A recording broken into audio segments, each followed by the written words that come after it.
Welcome to மித்துஸ் ஆரோக்கிய சமையல். நம்ம இன்னைக்கு வீடியோவில் என்ன பார்க்க போகிறோம்னா, சேனைக்கிழங்கு சில்லி 65 வந்து எப்படி செய்யறதுன்னு பார்க்கலாங்க. வெஜிடேரியன்லாம் தாராளமாக வந்து இந்த சேனைக்கிழங்கு வந்து எடுத்துக்கலாங்க. நான்வெஜ் டேஸ்ட்டில் இருக்கும், ரொம்பவே சூப்பராக இருக்குங்க. எல்லாருமே விரும்பி சாப்பிடுவாங்க. ஒரு டைம் வந்து ட்ரை பண்ணி பார்த்துட்டு எப்படி இருக்குதுன்னு எனக்கு கமெண்ட் பண்ணுங்கள். இப்போ வந்து எப்படி செய்யறதுன்னு பார்க்கலாங்க. சேனக்கிழங்கு வந்து ஒரு 1 kgல வந்து எடுத்திருக்கேன். ஃபஸ்ட்டு இந்த தோலெல்லாம் எடுத்துட்டு நம்ம சுத்தம் செஞ்சு எடுத்துக்கலாம். இது கட் பண்ணி எடுக்கிறது மட்டும்தாங்க கொஞ்சம் கஷ்டமாக இருக்கும். ஏன்னா அது வந்து கொஞ்சம் ஹார்டாக இருக்கும், அதனால் கொஞ்சம் கஷ்டமாக இருக்கும். மற்றபடி இது வந்து ரொம்பவே சூப்பராக இருக்குங்க சாப்பிட்றதுக்கு.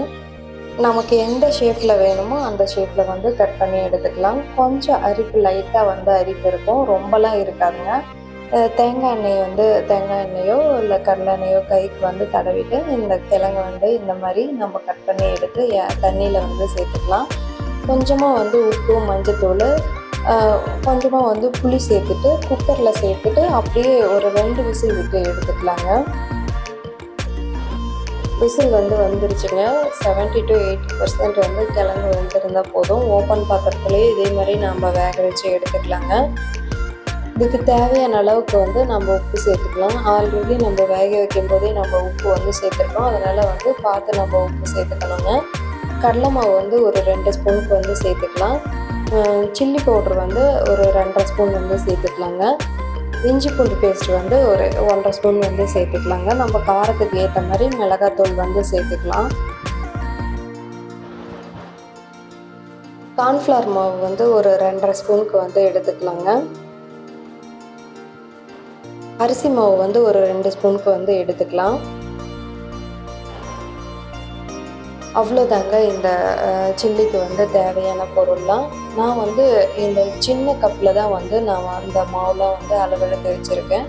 ஃபஸ்ட்டு நம்ம வந்து இந்த மசாலாலாம் நம்ம வந்து ரெடி பண்ணிடலாங்க. சில்லிக்கு தேவையான மசாலாலாம் நம்ம ரெடி பண்ணிக்கலாம். இஞ்சி பூண்டு பேஸ்ட் தவிர மீதி எல்லாமே நம்ம வந்து ஒன்றா சேர்த்து கலந்து எடுத்து வச்சுக்கலாங்க. ஏன்னா நம்ம கொஞ்சம் மீதி ஆகிடுச்சுன்னா கூட நெக்ஸ்ட் டைம் வந்து நம்ம யூஸ் பண்ணிக்கலாம். தேவையான அளவுக்கு வந்து உப்பு வந்து சேர்த்துக்கலாங்க. சேர்த்துட்டு நல்லா கலந்து விட்டுக்கலாம்.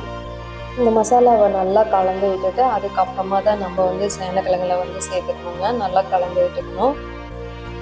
காரம், உப்பு எல்லாமே வந்து சரியாக நம்ம வந்து சேர்த்துக்கணுங்க. இப்போ வந்து அந்த சேனக்கிழங்கு வேக வச்ச சேனக்கிழங்கை வந்து ஒரு பாத்திரத்தில் மாற்றிட்டு நம்ம கலந்து வச்சுருந்தா மசாலாவை வந்து சேர்த்துக்கலாங்க.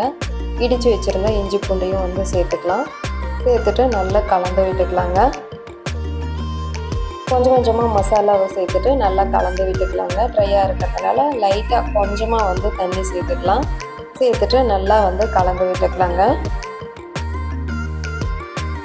அவ்வளோதான், சேனக்கிழங்கு வந்து இப்போ ரெடி ஆகிடுச்சு. எண்ணெயும் வந்து நல்லா காஞ்சிடுச்சுங்க. கொஞ்சம் கொஞ்சமாக சேனக்கிழங்கை வந்து சேர்த்துட்டு மீடியம் ஃப்ளேமில் வச்சுட்டு நல்லா பொரித்து எடுத்துக்கலாங்க.